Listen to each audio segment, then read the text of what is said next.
Doctor online. নমস্কার, আপনাদের সবাইকে স্বাগত জানাই এখনকার অনুষ্ঠান ডক্টর অনলাইন। আপনারা দেখছেন এটি মুক্তা নার্সিং হোমের সৌজন্যে। আজকে যে বিষয়টা নিয়ে আলোচনা করব, আমার একটা কথাই বলার, আপনাদের প্রতিটি অনুষ্ঠানের শুরুতে আমি বলি ভীষণভাবে ইম্পর্টেন্ট। সত্যি আজকের বিষয়টাও ভীষণ ইম্পর্টেন্ট, কারণ মা হতে চাওয়ার যে আকাঙ্ক্ষা দীর্ঘদিন ধরে, যাদের একটি মাত্র সন্তানের জন্য হাহাকার, যেটি অনেকেই বুঝতে পারেন না, কিন্তু যাদের একটি মাত্র সন্তানের জন্য সেই হাহাকার নিয়ে বিভিন্ন চিকিৎসকের কাছে যাতায়াত করেন, বা সেখান থেকেই তাদের কিন্তু অতৃপ্তই একটা সংখ্যা বেড়ে যাচ্ছে। দীর্ঘদিন ধরে মায়েদের এই ধরনের বন্ধ্যাত্বের সমস্যা একেবারে প্রতিদিন দেখা যাচ্ছে বাড়ছে, কারণ ভবিষ্যতে বলা যায় এটি কিন্তু কমবে না। ধীরে ধীরে ধীরে ধীরে বন্ধ্যাত্বের সমস্যা এমন একটি জায়গায় পৌঁছবে যে প্রতিটি ঘরেই হয়তো একটি করে আইভিএফ এর সন্তান থাকবে। এটি আপনারা হয়তো ভাববেন যে না, এটি একটা এমনি কথার জন্য কথা বলা, কিন্তু না, এটি হতে চলেছে, কারণ আমাদের লাইফস্টাইল। এই বিষয়টা নিয়ে আলোচনা করব, কিন্তু তার আগে বলে নি, আমাদের সাথে আজকে বন্ধ্যাত্ব বিশেষজ্ঞ ডাক্তার ঋতুপর্ণা দাস রয়েছেন রামকৃষ্ণ আইভিএফ সেন্টার থেকে। স্বাগত জানাই আপনাকে। একটা কথা বলি ডাক্তার ঋতুপর্ণা, এই যে দীর্ঘদিন, আমি যে কথা দিয়ে শুরু করলাম, ভীষণ দুঃখের কথা, যে সমস্ত মায়েদের সন্তান রয়েছে তাদের কিন্তু সেই জায়গার ফিলিংসটা অতটা হয়তো আসে না। আমি এটা ঠিক বলছি কিনা জানি না, কিন্তু আমার মনে হয়, কারণ যাদের সন্তান নেই, এটা তো আপনার যে আইভিএফ সেন্টারটি রয়েছে সেখানে বুঝতে পারেন প্রতিটি সেই মায়েদের যারা পরে চিকিৎসা করে মা হন, তাদের যে হাহাকার, সেটা কিন্তু খুবই কিন্তু আঘাত লাগার মতো। একদম একদম ঠিক বলেছেন, যে একদম আঘাত লাগার মতো, খুবই দুঃখে। কিন্তু ব্যাপারটা হলো, এখন তো অনেক রকমের প্রসিডিওর আছে বা পদ্ধতি আছে, তো সেইগুলো নিয়ে এখন কাজ করা যেতে পারে, আর তাতে একটা আশার আলোর কিরণও আছে। একেবারেই সত্যি একটা আশার কিরণ কিন্তু দেখা যাচ্ছে, কারণ চিকিৎসা পদ্ধতির উন্নতি। আগে যেরকম ছিল, হবে কি হবে না ঠিক নেই, কিন্তু এখন হবেই। যাদের সন্তান ছিল না, এখন আপনাদের চিকিৎসা পদ্ধতি এত বেশি আপডেট হয়ে গেছে, এত আধুনিক আধুনিক সমস্ত জিনিসপত্র এসে গেছে, তাতে কিন্তু এই সন্তান ধারণের যে সম্ভাবনা, সেটা অনেক অনেক গুণ বেড়ে গেছে, অনেক গুণ বেড়ে গেছে। এবং রামকৃষ্ণ আইভিএফ সেন্টারের কথা বলতে গেলে, সেটা একটা স্বয়ংসম্পূর্ণ আইভিএফ সেন্টার বলা যায়। আধুনিকতম চিকিৎসা পদ্ধতি সেখানে কিন্তু গ্রহণ করা হয়েছে। ইতিমধ্যে আপনারা বহু মানুষ কিন্তু সেখানে পৌঁছেছেন। যারা এখনো পর্যন্ত খবর পাননি বা যারা পৌঁছতে পারেননি, তাদেরকে বলবো রামকৃষ্ণ আইভিএফ সেন্টারে এসে যোগাযোগ করুন, কারণ এই যে বন্ধ্যাত্বের সমস্যা, এই যে সাফল্যের শতাংশ, সেটির হার অনেক অনেক অনেক বেশি। তাই অপেক্ষা না করে দ্রুত যোগাযোগ করতে হবে।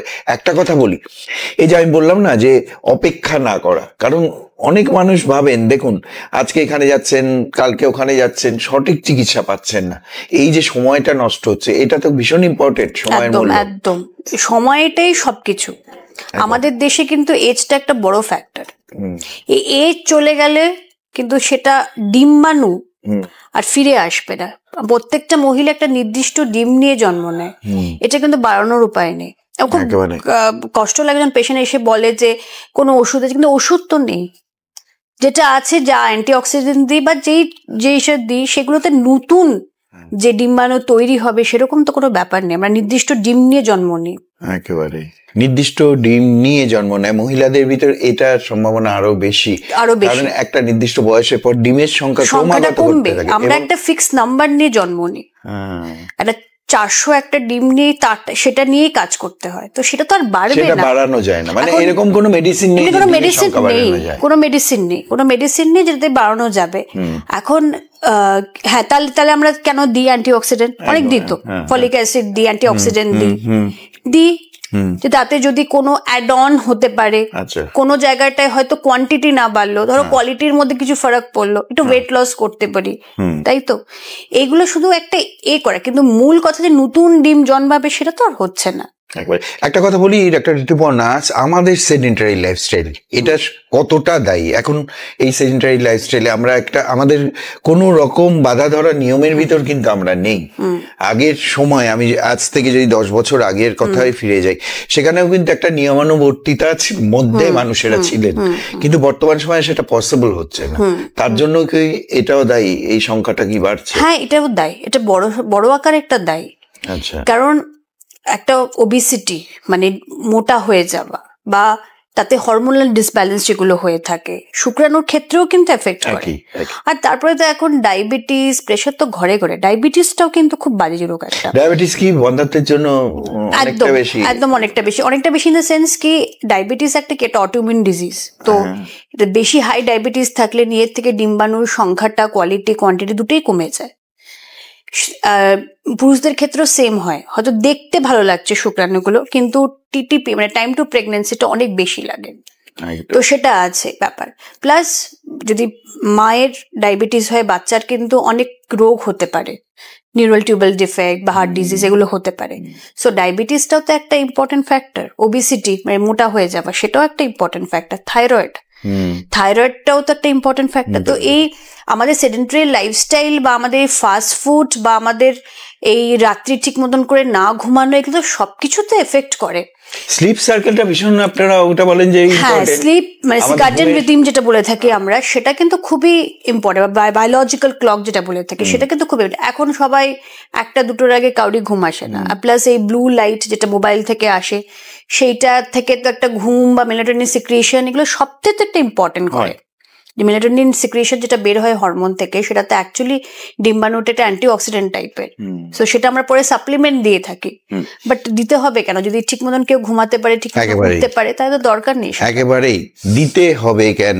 সাপ্লিমেন্ট কেন নিতে হবে? কেন ন্যাচারাল পদ্ধতিতে সন্তান ধারণ করা যাবে না? কারণ এই যে আমরা এতক্ষণ আলোচনা করলাম, এইগুলোই হচ্ছে কারণ। সেডেন্টারি লাইফস্টাইল আর ফিরে যাওয়া যাবে না, ওই জায়গাটাতে আর ফিরে যাওয়া যাবে না। কারণ আমরা এমন একটা লাইফস্টাইল আমরা অ্যাডপ্ট করে নিয়েছি, এমন একটা লাইফস্টাইল, সেখান থেকে কিন্তু বেরিয়ে আসা সম্ভব নয়, হয়তো কিছুটা পরিমাণ। তবে বেরিয়ে না আসলেও আমরা নিজেদের একটু তো চেষ্টা করতে পারি। চেষ্টা করা যায়, চেষ্টা তো করা যায়। সে নয় আমি পুরোপুরি নাই করতে পারি, কেউ করতে পারে না পুরোপুরি, ঠিক আছে, কিন্তু একটু তো চেষ্টা করা যেতে পারে। আর সেই চেষ্টাটাই কিন্তু আমরা যেটা করে থাকি প্রি আইভিএফ কাউন্সিলিং।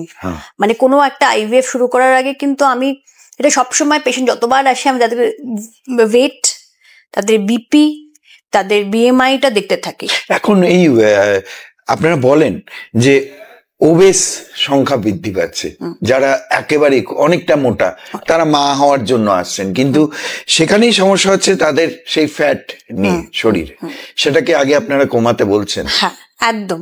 যেটা প্রি আইভিএফ কাউন্সিলিং যেটা হয়ে থাকে মানে আইভিএফ করার আগে, তার মধ্যে কিন্তু ওয়েট লসটা একটা বড় ফ্যাক্টর।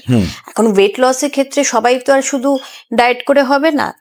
কিছু লোকের ডায়েট, কিছু লোকের এক্সারসাইজ ডায়েট, কিছু লোকে হয়তো আর কিছু হরমোনাল ডিসব্যালেন্স আছে, সেই ধরনের করতে হবে, কিছু ব্যারিয়াট্রিক সার্জারি, এরকম অনেক টাইপের ওবেসিটি হয়। বা যেটা ধরুন একটা মোটামুটি একটা রেঞ্জে আছে, খুব বেশি মোটা না কিন্তু মোটার মতন আর কি। তো সেই বর্ডার লাইনটা আমরা যেটা বলবো, সেটার মধ্যে যেটা করে থাকি, এটা ডায়েট, একটা এক্সারসাইজ করে একটু weight loss. Every weight loss মানে ইভেন যদি কেউ 1 কেজি ওয়েট লস হয়, তাতে কিন্তু অনেকটা হরমোনাল চেঞ্জ হয়। তো তাই জন্য সেটা ইজ ভেরি ইম্পর্টেন্ট, এগুলো করে। তারপরে আরেকটা জিনিস যেটা বলে থাকি, স্মোকিং, অ্যালকোহল, এক্সেসিভ স্মোকিংটা তো নিকোটিনটা যেটা ডিএনএটাকে, স্পার্ম ডিএনএটাকে খারাপ করে। তো ওই জন্য আমি সবসময় বলে থাকি কি স্মোকিংটা কমাও বা বন্ধ করো। বললেই তো আর কালকে বন্ধ করবে না, বাট অ্যাটলিস্ট ডিক্রিজ করতে করতে যদি বন্ধ করে যায়, এইগুলো কিন্তু এফেক্ট করে।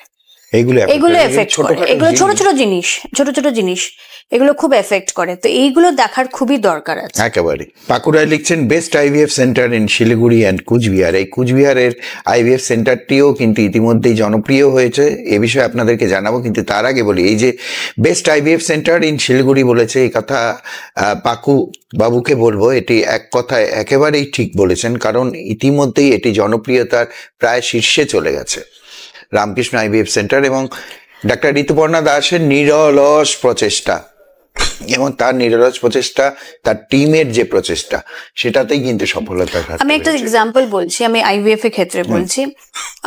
আমার একটা পেশেন্ট জাস্ট এই কুচবিহার কয়েকদিন আগে এসেছিল, কয়েক মাস আগে। তো গলব্লাডারে স্টোন আছে, উনি জানতেন, ঠিক আছে। তো কিন্তু উনি দেখিয়েছিলেন, চেন্নাইতে গেছিল, তখন ওরা বলেছিল যে না কিছু করতে হবে না, আইভিএফটা করে নিন। কিন্তু আমি একদম মানে স্ট্রিক্ট ছিলাম যে না, আমি আইভিএফ করব, তুমি অপারেশনটা করবে তারপরে। কিন্তু সে তো মানতে চাইছে না। যাই হোক, তারপরে তিনি একটা দুটো আমি বললাম ঠিক আছে ওপিনিয়ন নাও, অন্য ডাক্তার থেকে ওপিনিয়ন নাও। তো সবাই তারপরে লাস্টে ওকে বললো না তোমার করে নেবে। আমি কেন জেদ করলাম, আমি সেটা উত্তর দিচ্ছি। আমি এই জন্য জেদ করলাম কি আমাদের আইভিএফ ক্ষেত্রে, আমি বাকিদের ক্ষেত্রে বলছি, কিন্তু আইভিএফ ক্ষেত্রে আমরা অনেক হরমোনের ওষুধ দিই, সবাই জানে, ইনজেকশন প্রচুর দিই। এইগুলো কিন্তু সবকিছুতে তোমার এগুলোকে বাড়ায়, মানে প্রত্যেকটা জিনিস কিন্তু বাড়ে, ঠিক আছে।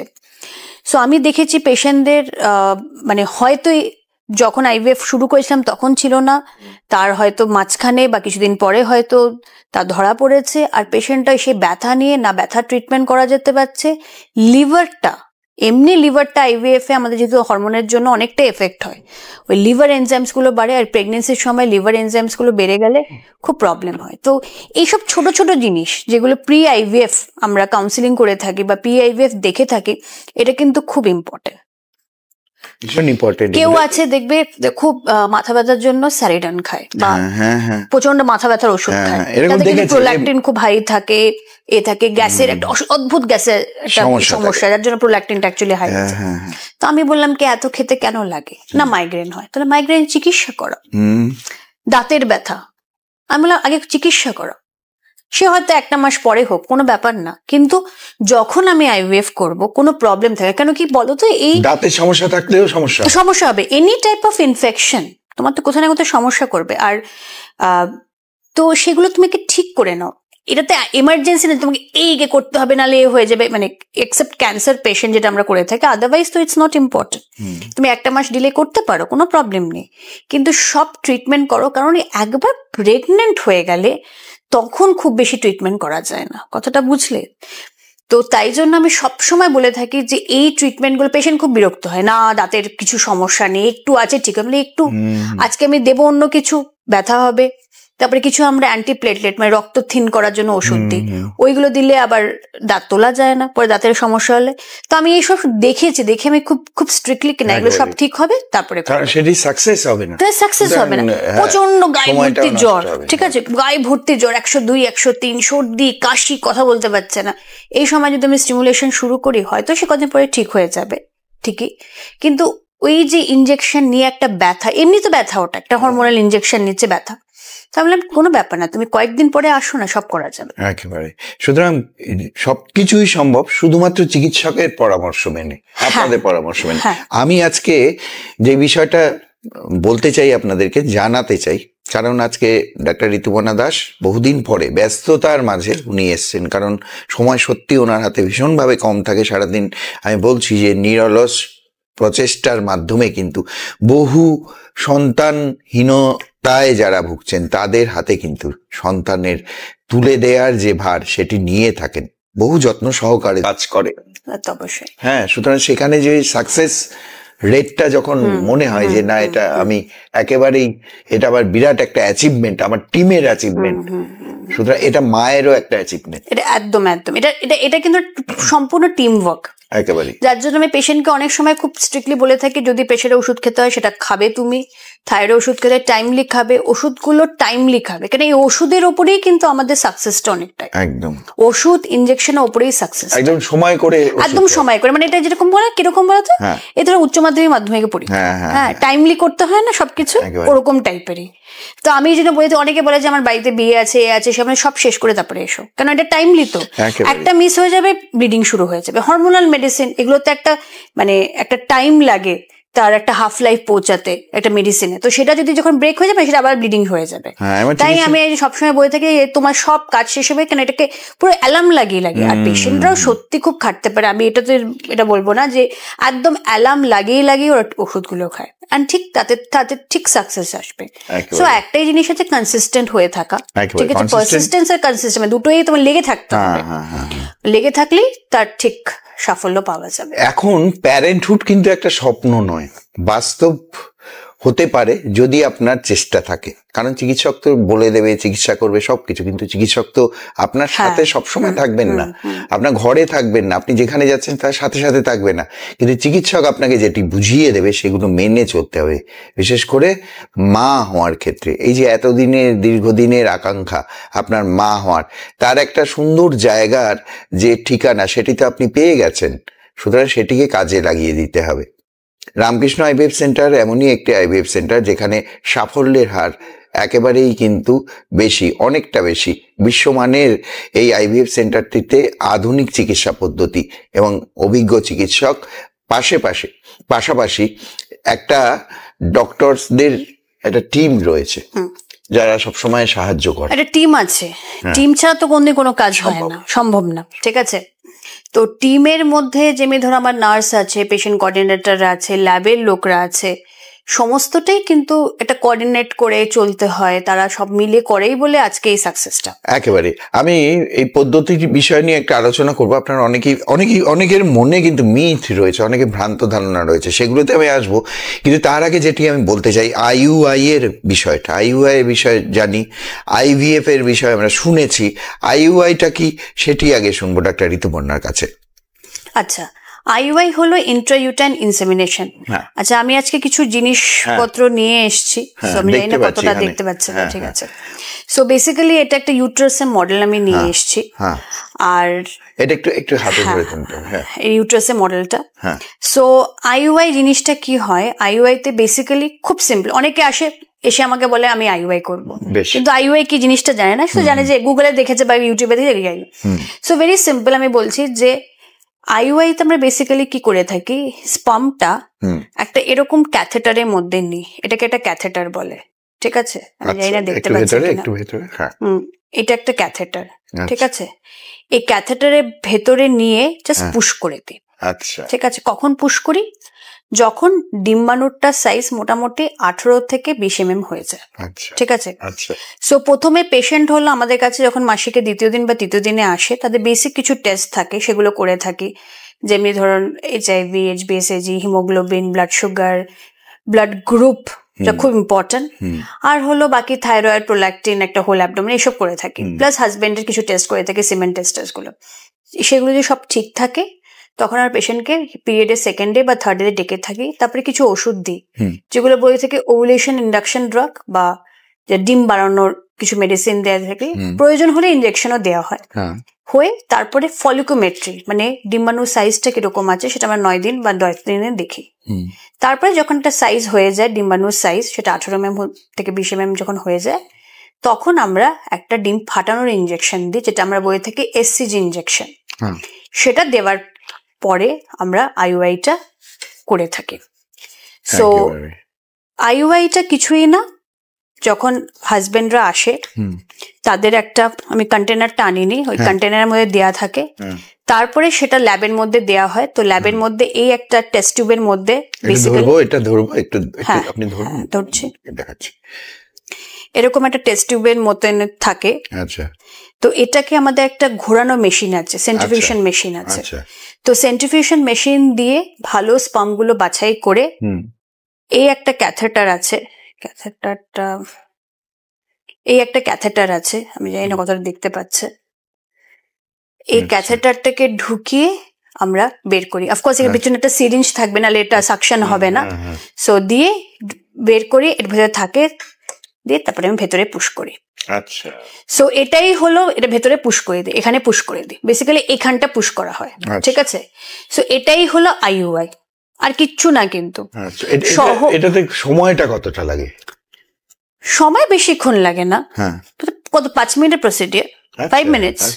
কোনো অ্যানেস্থেসিয়া লাগে না, কিছু লাগে না, মানে পেইনফুলও নয়, পেইনফুলও না। যদি কেউ অ্যাক্টিভলি সেক্সুয়ালি অ্যাক্টিভ আছে, মানে সহবাসে ঠিকঠাক হয়, তার জন্য পেইনফুল না। হ্যাঁ, যদি কেউ সহবাস করতেই পারে না, তাদের কথা আলাদা, তাদের একটু পেইনফুল লাগতে পারে, কিন্তু আদারওয়াইজ না। তো নর্মাল প্রেগনেন্সিতে কি হয়, স্পামটা এখানে পড়ে, আমরা একটু আগিয়ে দিই, শুধু এইটুকু ডিফারেন্স কিন্তু, ঠিক আছে, আইইউআই তে শুধু স্পামটাকে একটু আগিয়ে দেবো, তাতে কি লাভ হয়, এখানে আমাদের অনেক কিছু থাকে বা অ্যান্টিস্পাম অ্যান্টিবডিজ থাকে যেগুলো, বা কিছু গ্ল্যান্ডস থাকে বা সার্ভাইকাল মিউকাস, এগুলো করে মানে বের করে দেয় স্পামটাকে। কিন্তু আমি যদি এই ব্যারিয়ার গুলোকে ক্রস করে, মানে বাধাগুলোকে ক্রস করে যদি একটু বেশি দিই, তাতে কি হয়, এর ভেতর যে ফুটোগুলো আছে তার বেশি স্পাম যাবার সম্ভাবনা থাকে। আচ্ছা, বুঝতে পারলে? নর্মালি এখানে স্পামটা পড়ে, আর আইইউআই তে স্পামটাকে আমি এখানে ছিঁড়ে দিই, জাস্ট এটাই ডিফারেন্স, কিন্তু আর কিচ্ছু না। বাকি যেরকম নর্মালি ডিমটা ফাটবে, ডিমটা টিউবে আসবে, স্পামটা আসবে, মিলনটা একসাথে টিউবের মধ্যে হবে, এইগুলো সব নর্মাল প্রসিডিউর, একেবারে একই রকমই, শুধু স্পামটাকে একটু আগিয়ে দিই। এই যে ফ্যালোপিয়ান টিউব গুলো এর ভেতর দিয়ে স্পামটা ওখানেই, হ্যাঁ, এই যে এখান থেকে গিয়ে স্পামটা এখানে আসে, ইতিমধ্যে ডিমটা ধরা ফাটলো, ফেটে এটা এখানে এসে দুজনের ফার্টিলাইজেশন এখানে হবে, আবার এখান থেকে এসে এর ভেতরে একটা ফুটো আছে, ওটা দিয়ে এসে তারপরে এখানে ইমপ্লান্টেশনটা হয়। একেবারে। সুতরাং এটি কিন্তু উনি সুন্দর করে বলে দিলেন, আইইউআই একটি পদ্ধতি যাতে কিন্তু সন্তান ধারণ করা সম্ভব। এবার দেখতে হবে যে সন্তান ধারণের কোন পদ্ধতি আপনার উপরে প্রযোজ্য, যেটি প্রয়োগ করা হবে, হতে পারে যে এই পদ্ধতিতে ওনার সন্তান আসবে। ইন্ডিকেশন আমি বলি প্রথমে, কার কার আইইউআই করা দরকার বা করা যেতে পারে, ঠিক আছে। প্রথমত হলো যদি মেল ফ্যাক্টর, মানে নিজস্ব স্পাম নেই, জিরো স্পাম আছে, ঠিক আছে, অ্যাজোস্পার্মিয়া যেটা বলে থাকি, তারা ধরো আইভিএফ এর একটা পদ্ধতি আছে যেটা টিজা বলে থাকি, যেখান থেকে শুক্রাণু বের করে তারা সেটা করতে চায় না, বা তার হরমোন এরকম আছে বা সে তৈরি হয় না শুক্রাণু, ডোনার স্পাম নিয়ে আইইউআইটা করা উচিত। ধরুন কারোর যদি সহবাস করতে খুব অসুবিধা হয়, বেসিক্যালি ডিসপ্যারোনিয়া থাকে, তাদের জন্য ভালো। যাদের এন্ডোমেট্রিওসিস আছে, মানে সিস্ট আছে, গ্রেড 1 এন্ডোমেট্রিওসিস, তাদের জন্য মানে আইইউআই করা যেতে পারে। আর হলো কার কোনো মানে জানে না কি কারণে, সব ঠিক আছে, হাজবেন্ড ওয়াইফ দুজনের সমস্ত রিপোর্ট ঠিক আছে, কিন্তু কোন কারণে প্রেগন্যান্সি আসে না কেউ জানে, যেটা আমরা আনএক্সপ্লেইনড ইনফার্টিলিটি বলে থাকি। একেবারে। আমরা একটু এখানে থামি, আমি ব্রেকে যাব, কিন্তু তার আগে দ্রুত কতগুলো প্রাপ্তি স্বীকার করি ফেসবুকের ওয়ালে, যেগুলো লিখেছে পাকুড়ায়, লিখছেন বেস্ট আইভিএফ সেন্টার, জানিয়েছি। সুমিদাস ঘোষ লিখেছেন Siliguri best IVF centre, Ramakrishna IVF centre, thank you Sumidas Ghosh. Himshekhar Dutta লিখেছেন ম্যাডাম রায়গঞ্জে কোথায় দেখানো যাবে? রায়গঞ্জে আপাতত বোধহয় কোনো সেট আপ হয়নি। না, সেট আপ হয়েছে, একটা স্যাটেলাইট সেন্টার আমরা করেছি, সেটা হলো উকিলপাড়াতে করেছি। উকিলপাড়াতে ডক্টর কেসি ব্যানার্জির যে চেম্বারের ঠিক উল্টো দিকে। আচ্ছা, ডক্টর কেসি ব্যানার্জি চেম্বারের উল্টো দিকে করেছি। তাহলে শুনে রাখুন, রামকৃষ্ণ আইভিএফ সেন্টার হিসেবেই আছে। আমি মাসে একবার করে যাই, লাস্ট যেটা থার্সডে, বৃহস্পতিবার, সেটাতে আমি যাচ্ছি, লাস্ট উইক অফ মানে last Thursday of every month. এটাই রায়গঞ্জে তাহলে কিন্তু উনি থাকছেন। রায়গঞ্জে হিমশেখর দত্ত জানতে চেয়েছিলেন কোথায় দেখানো যাবে, প্রতি মাসের লাস্ট উইকের লাস্ট থার্সডেতে একেবারেই পৌঁছে যাবেন সরাসরি। সেটিও রামকৃষ্ণ আইভিএফ সেন্টার নামে পরিচিত। পূজা দাস লিখেছেন best IVF centre in Siliguri. Pralay Sarkar বলছেন যে খুব ভালো আইভিএফ সেন্টার ম্যাডাম, রায়গঞ্জের কোথায় বসেন? বলে দিলেন উনি, রায়গঞ্জের উকিলপাড়াতে বসেন। সুমন কর্মকার লিখছেন খুব ভালো। কে আলিয়ানি লিখেছেন ম্যাম আপনি কি রায়গঞ্জে বসেন? সবাই রায়গঞ্জের জন্য জানতে চেয়েছেন, জানিয়ে দিলাম। অবশ্যই হেল্পলাইন নাম্বার যেটি 7407324618 এবং 9800711112, এটিতে একবার ফোন করে বিস্তারিত জেনে নেবেন। দেখছেন ডক্টর অনলাইন মুক্তা নার্সিং হোমের সৌজন্যে আজ রামকৃষ্ণ আইভিএফ সেন্টারের অনুষ্ঠান, এবং সেখানে রয়েছেন ডাক্তার ঋতুপর্ণা দাস।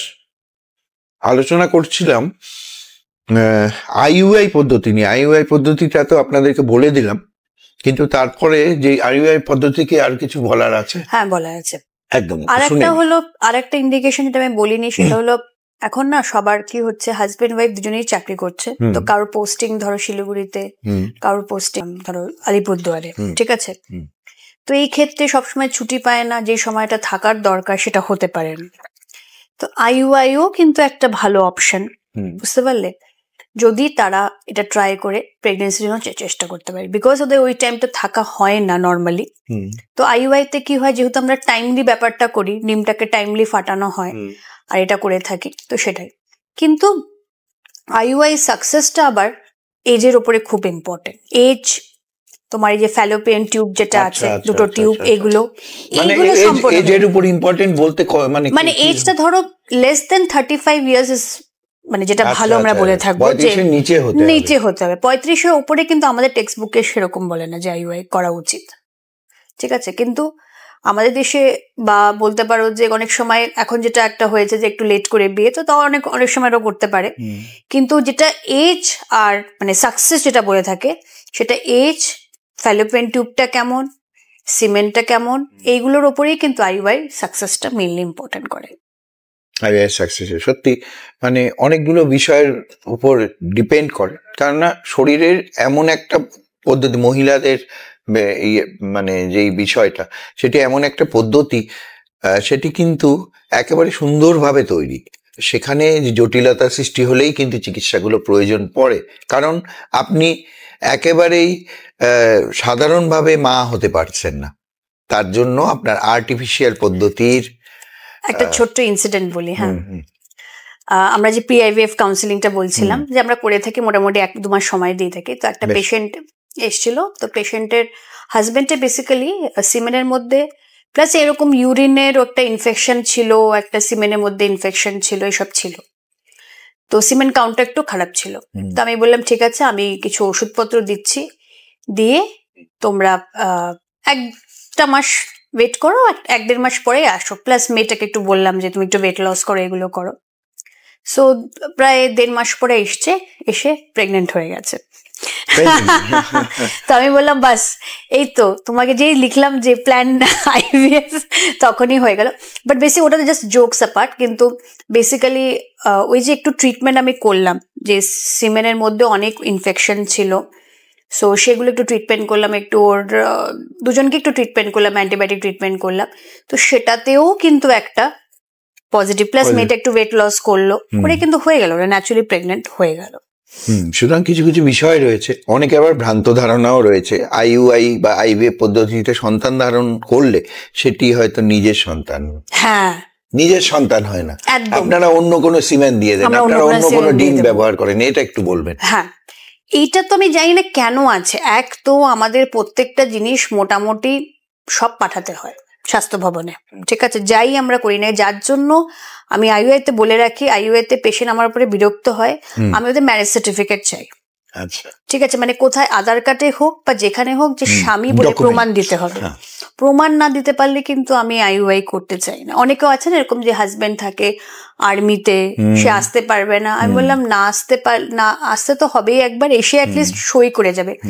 এখন তো এরকমও হয়েছে যে আমি নিজের হাতে দিয়ে লেখাচ্ছি, যে আমি মানে ডোনার স্পাম গুলো সেগুলো হাতে দিয়ে লেখানো হয়। সো এটা তো মানে কি বলবো, এগুলো আমাদের সবকিছু পাঠাতে হয়, প্লাস নিজস্বটা কেন ওটা অন্য শুক্রাণু আমরা দেব। একেবারে আমি একটু আবারও আমি ফেসবুক ওয়ালে কিছু প্রশ্ন রয়েছে সেটা বলে দিই। সীমা দাস লিখেছেন, ম্যাডাম রায়গঞ্জে কোথায় বসেন বলে দিয়েছেন, উনি ওটি উকিলপাড়াতে। হ্যাঁ, রামকৃষ্ণ আইভিএফ সেন্টারের নামে আছে উকিলপাড়াতে। কেসি ব্যানার্জির যে চেম্বারটা আছে ওটাও বোধহয় একটা ডাক্তার গলি বলে, ঠিক তার উল্টো দিকে একেবারে ডাক্তার গলি রায়গঞ্জের যেখানে, সেখানে বসেন। এবং কল্যাণী লিখেছেন, ম্যাম আপনি কি রায়গঞ্জে বসেন? হ্যাঁ, বলে দিয়েছেন উনি বসেন। কিভাবে আপনাকে দেখাবো যদি একটু বলেন? আপনি যদি রায়গঞ্জে দেখাতে চান, এই যে 2টো নাম্বার রয়েছে, ওই নাম্বারে ফোন করে, ওখানে আমার একটা আছে, ওখানে একটা টিম আছে, রিসেপশন ওরা টিম আছে।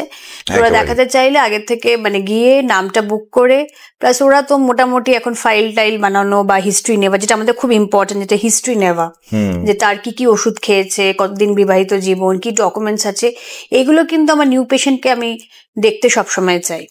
ঠিক আছে, তো ওরা কি হয় আগের থেকে ওরা জানে যে আমার কোনটা দরকার নেই, তো সেগুলো সব সেট করে নিলে আমি যখন যাই, কারণ একসাথে অনেক পেশেন্ট দেখতে হয়, তো আমার একটু ইজি হয়। একেবারে কিভাবে দেখাবেন তার জন্য 2টো নাম্বার রয়েছে, আমি নাম্বারগুলো বলছি, নোট ডাউন করবেন। 7407324618, 9800711112। এই 2টো নাম্বারে একটা নাম্বার যে কোনো ব্যবহার করবেন, ফোন করে অ্যাপয়েন্টমেন্ট যে কোনো জায়গায় নিতে চান সেখানে পেয়ে যাবেন, কিন্তু দ্রুত যোগাযোগ করতে হবে। কুচবিহারে কিন্তু উনি যান, উনি লিখেছেন কুচবিহারের প্রত্যেক বৃহস্পতিবার, প্রতি মাসের প্রতি সপ্তাহের প্রতি বৃহস্পতিবার, প্রথম 3টে বৃহস্পতিবার উনি কুচবিহারে কিন্তু চেম্বার করেন। এবং কুচবিহারের চেম্বারের সম্বন্ধে একটু শুনি আপনার কাছে। হ্যাঁ, কুচবিহারে আমার হলো রামকৃষ্ণ হেলথ কেয়ার নামে আছে, ওটা ডক্টর সতীশ সরকারের যে বাড়িটা আছে ওখানেই আছি আমরা। ওটাও ডাক্তার গলি একটা বলে থাকে, সময় বেকার উল্টো দিকে। তো ওখানে প্রত্যেক মানে ফার্স্ট, সেকেন্ড, থার্ড বৃহস্পতিবার করে যাই, থার্সডে করে যাই আমি। সো আর প্লাস ওখানে একটা পুরো ফুল সেট আপ আছে আমার। আচ্ছা, ফুল সেট আপ আছে। তো কুচবিহারে যারা দেখাতে চাইছেন ওনাকে, সে কুচবিহারে গিয়েও কিন্তু যোগাযোগ করতে পারেন। নাম্বার আবারও বলি 7407324618 9800711112। এই অনুষ্ঠানটি সিসিএন বিনোদনের ফেসবুক পেজে দেখছেন, সেখান থেকে গিয়ে আপনারাও কিন্তু প্রশ্ন যেমন করছেন প্রশ্ন করতে পারেন। এছাড়াও অনুষ্ঠানটি অনেক অনেক শেয়ার করুন। যাদের এই ধরনের সমস্যা রয়েছে, যারা দীর্ঘদিন ধরে মা হতে চাইছেন কিন্তু পারেননি, তারাও কিন্তু করতে পারেন। শুধুমাত্র শিলিগুড়ি না, শিলিগুড়ির আশেপাশে বিভিন্ন জায়গার থেকেও কিন্তু ওনার কাছে বহু মানুষেরা আসেন, বহু এরকম মা হতে চেয়ে যারা দীর্ঘদিনে আকাঙ্ক্ষা, তারা কিন্তু চলে আসেন। যেরকম নেপাল থেকে রয়েছে বহু, যেরকম ভুটান থেকে রয়েছে, দার্জিলিং থেকে রয়েছে, বাংলাদেশের থেকে তো আসছেই, কুচবিহারের রয়েছে, বিভিন্ন জায়গা থেকে কিন্তু আসেন। কারণ সাকসেস রেট যেখানে বেশি সেখানেই মানুষ ছুটে যায়। তাই আপনারা যারা সহজে যোগাযোগ করতে চাইছেন, দুটো নাম্বার আমি যেটি বলছি সেটি ফেসবুক পেজেও পাবেন, সিসিএন বিনোদনের ফেসবুক পেজে 7407324618 9800711112 এই নাম্বারে কিন্তু আপনাদের যোগাযোগ করতে হবে। সুনু রায় লিখছেন, মা হওয়ার স্বপ্ন পূরণ এক, মায়ের পথ হলো রামকৃষ্ণ আইভিএফ সেন্টার শিলিগুড়ি। মা হওয়ার স্বপ্ন পূরণ এক, মা হওয়ার পথ হলো রামকৃষ্ণ আইভিএফ সেন্টার শিলিগুড়ি। একেবারেই সঠিক কথা যে মা হওয়ার পথ দেখায় কিন্তু Ramakrishna IVF centre Siliguri. Ma'am, আপনি কুচবিহারে কোথায় বসেন বলে দিয়েছেন। শিয়া সেন লিখছেন, অবশ্যই অনুষ্ঠানটি আবারও রিমাইন্ড করে যদি দেখতে চান, আগামীকাল রিপিট টেলিকাস্ট হয় দুপুর 1টা থেকে 2টো ঠিক এই চ্যানেলে, এবং সিসিএন বিনোদনের ফেসবুক পেজে কিন্তু এই অনুষ্ঠানটি রয়েই যায়। এরপরে আসি আইভিএফ এর বিষয়টা। আইভিএফ এর বিষয়টা যারা অনেকেই জানেন, কিন্তু যারা জানেন না আইভিএফ কি, যাদের মনে একটা অজানা আশঙ্কাও থেকে যায় আইভিএফ পদ্ধতি নিয়ে, সেটি নিয়ে একটু আলোচনা করব। শুরু করি আইভিএফ কি নিয়ে।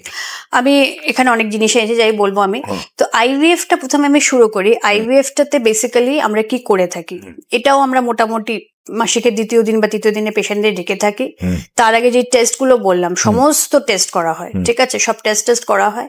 করার পরে এখানে কিন্তু ওষুধের কোনো কাজ নেই, এখানে শুধু ইনজেকশন, শুধু হরমোনাল ইনজেকশন। সেটা মোটামুটি 10 দিন চলবে, কখনো একটা কখনো 2টো, হয়তো ইনিশিয়ালি একটা হলে পরের দিকে 2টো হবে, ঠিক আছে, বা 3টেও হতে পারে, ডিপেন্ডিং পেশেন্ট টু পেশেন্ট।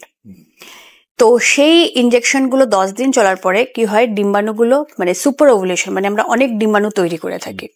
সেই ডিম্বাণুগুলো আল্ট্রাসাউন্ডের মাধ্যমে, ধরো এটা আল্ট্রাসাউন্ডের আমাদের যে প্রোবটা আছে তার উপরে একটা এরকম নীল টাইপের জিনিস থাকে এরকম, সেটা দিয়ে আমরা সোজাসুজি এখান থেকে ভেদ করে এখান থেকে ডিম্বাণু থেকে বের করে থাকি, বুঝতে পারলে?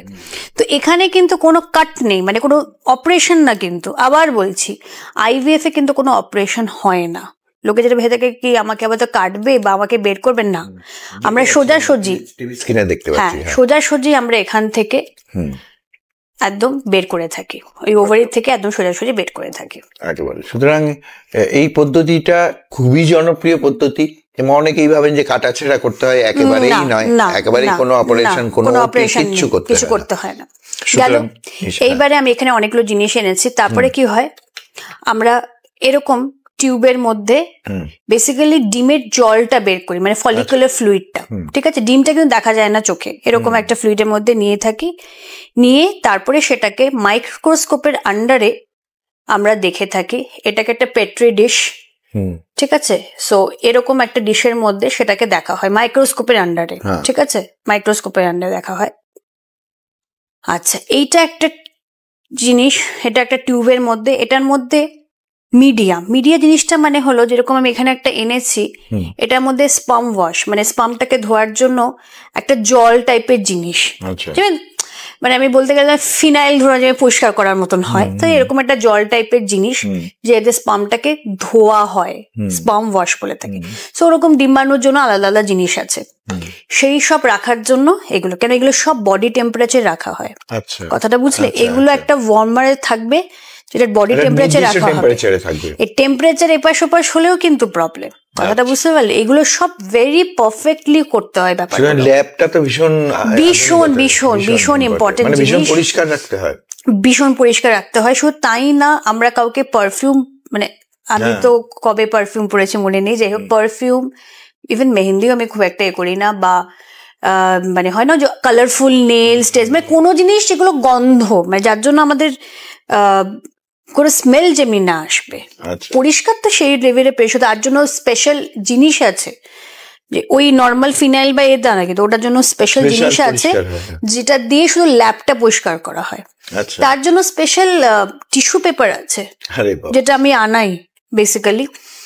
মানে ইভেন মানে সবকিছুই এতটাই মানে নিট অ্যান্ড ক্লিন করে করতে হয়, না হলে তো হবে না। তো এইসব টিউবগুলো আমি যেগুলো দেখালাম, এটা প্রত্যেকটা কিন্তু বডি টেম্পারেচার রাখতে হবে, নাহলে কিন্তু আবার এগুলো কিছুদিন মধ্যে থাকবে। সো এটার মধ্যে ইউজুয়ালি আমরা এখান থেকে তো লিকুইডটা নিয়ে, একটা লিকুইড আছে সেটা নিয়ে রাখি, কারণ মাঝে মধ্যে যখন আমরা ডিমটাকে বের করছি তখন কি হয়, কখন কখন একটু ব্লক হয়ে যায়, মানে নিডলটা ব্লক হয়ে গেল, তো এটা দিয়ে আবার পরিষ্কার করে দিলাম। তো এটাও কিন্তু বডি টেম্পারেচার রাখতে হবে, বুঝতে গেল? তারপরে আমরা এখানে দিলাম, এখান থেকে মাইক্রোস্কোপ দেখে, তারপরে এটা হলো ওয়েল, ঠিক আছে? এখানে দেখা যাচ্ছে এরকম মানে ডিপ্রেশন টাইপের জিনিস আছে, তো এইগুলোতে ডিম্বাণুগুলোকে রাখা হয়। তবে এই একটা পেশেন্টের জন্য একটা ওয়েলই লাগবে। এখন পেশেন্টের ডিপেন্ড করে ডিম কত হবে কি হবে, তার উপরে তার অতগুলো লাগে। কথাটা বুঝলে? তো এটা মানে চারটের বেশি ইউজ হয় না। এগুলো মার্ক করে রেখে দেওয়া, এগুলো সব মার্ক করে রাখা হবে।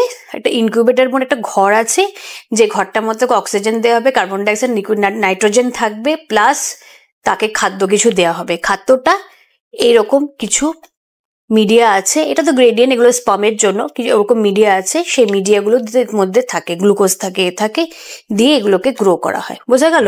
এটা কতদিনের প্রসেস? এটা ধরো ডে 3 বা ডে 5, মানে 3 দিন বা 6 দিন, মানে 4 দিন বা 6 দিন হয়ে যায়, তার ভেতরে গ্রো হয়। বুঝতে পারলে? গ্রো হওয়ার পরে আমরা যে বলি ফ্রিজিং করে রাখি, হ্যাঁ ফ্রিজিং করে রাখি, এইটা একটা ফ্রিজিং এর জিনিস। এটার মধ্যে ডিম্বাণুগুলোকে ফ্রিজ করে রাখা হয়। আচ্ছা, বোঝা গেল? এটাকে ক্রায়োলক বলে থাকে, এটাকে ডিম্বাণুগুলো ফ্রিজ করে রাখা থাকে এটার মধ্যে। সো এটার মধ্যে রাখা হয়। কেমন টেম্পারেচার কি সেই একই? না, এটার মধ্যে লিকুইড নাইট্রোজেন মাইনাস, মানে ওটা তো লিকুইড, হ্যাঁ ওটা লিকুইড নাইট্রোজেন, ওটাকে একটা ইনঅ্যাক্টিভ ফেজে রাখা হয়। তারপরে যখন আবার লাগে তখন ওটাকে আবার গরম করে সেটা করা হয়। আর এটা হলো স্পাম ফ্রিজিং এর জন্য। আচ্ছা, স্পাম ফ্রিজিং এর জন্য এটা হলো তোমার ক্রায়োলকটা। এটা নাম্বার অফ স্পাম কটা ইয়ে হয়? না, একটা মানে এটার মধ্যে ধরো একটা কি দুটোই ভাইল, মানে আরো ছোট ছোট জিনিস থেকে যেটার মধ্যে ভাইল বলে থাকে, ওটা আমি আনিনি। তো ওরকম একটা কি দুটো না, একটা পেশেন্টের একটাই, কিন্তু একটাই। তুমি এখানে দেখা যাচ্ছে না, বাট এখানে দেখুন দেখা যাচ্ছে না, এখানে নামটা ধরো লেখা আছে, বুঝতে পারলে? দিয়ে এটাকে একটা সিলিং মেশিন আছে, সিল করে রাখা হয়, বুঝতে পারলে? তারপরে যখন ধর আমরা ট্রান্সফার করব, এটাকে আবার নিয়ে এসে আবার এটাকে গরম করা যায়, তার জন্য অন্য লিকুইড আছে, সেটা গরম করে অনেকগুলো প্রসিডিউর আছে, অনেক ভেতরে অনেক জিনিস আছে, যেটা মনে হয় খুব সহজ, কিন্তু অ্যাকচুয়ালি ইটস নট ইজি। কিন্তু সবসময় একটা সেই উত্তেজনা কাজ করে, যেটা কতটা হলো দেখলাম, এটাকে মানে এটারও ভাবো, এটা একটা, হ্যাঁ এটার মধ্যে কিন্তু তোমাকে কাইন্ড অফ আ ড্রপার মতো এরকম করে ওই যে ওরা মানে মিডিয়াটাকে নিয়ে এর উপরে ছাড়া, বা অয়েল, একটা অয়েল থাকে, বুঝলে? যেরকম আমাদের খাবারের অয়েল থাকে, হ্যাঁ এমব্রায়োলজিস্টের কাজ, তার যে কতটা রাখবে, কত মাইক্রোলিটার রাখবে, কত ড্রপ থাকবে, এগুলো সব ওদের একটা মানে ক্যালকুলেশনের মধ্যে, মানে বেশি করলেও প্রবলেম, কম করলেও প্রবলেম। সুতরাং এইখানে এটা একটা মাপ রয়েছে, নির্দিষ্ট মাপ, সেই মাপের উপর ডিপেন্ড করে পরবর্তীতে আইভিএফ পদ্ধতি সফল, এবং আইভিএফ পদ্ধতির মাধ্যমে বহু মায়ের কিন্তু এই স্বপ্ন পূরণ হচ্ছে এবং একদম। এটা করেই যাচ্ছেন। আমাদের সময় একেবারেই প্রায় শেষ এর দিকে। এই নতুন জীবনের সূচনা বলতে গিয়ে আরো কয়েকটি পর্ব চলে যাবে, নিশ্চয়ই আবারও ফিরবো ডাক্তার ঋতুপর্ণা দাসের সাথে, এবং যার হাত ধরে বহু মানুষের স্বপ্ন সফল হওয়ার, তার সেই কাহিনী ছোট ছোট পর্বে আমরা নিশ্চয়ই প্রচারিত করব। রামকৃষ্ণ আইভিএফ সেন্টারের সাথে যোগাযোগ করতে হলে 7407324618, 9800711112 এই একটি নাম্বার। রামকৃষ্ণ আইভিএফ সেন্টারের অ্যাড্রেস বলি, রামকৃষ্ণ আইভিএফ সেন্টার, পাকুড়তলা মোড়, নজরুল সরণি, আশ্রমপাড়া, শিলিগুড়ি। এবং প্রতিদিন সকাল 10টা থেকে শুরু হয়। হ্যাঁ, 10টা-11টা থেকে শুরু হয়। 11টা থেকে ওপিডি শুরু হয়, রাত 9টা পর্যন্ত, একদম রাত 9টা পর্যন্ত চলে। যে কোনো জায়গা থেকে আসা যায় সহজেই, খুব কমিউনিকেশনটা ভীষণ ভালো, একেবারেই heart of the town, Pakurtala মোড়, যেটি নজরুল সরণিতে। যোগাযোগ করতে হবে রামকৃষ্ণ আইভিএফ সেন্টারে। আপনাকে অনেক ধন্যবাদ আজকে স্টুডিওতে আসার জন্য। ধন্যবাদ আপনাদের। প্রত্যেকে ভালো থাকবেন, সুস্থ থাকবেন। নমস্কার। নমস্কার।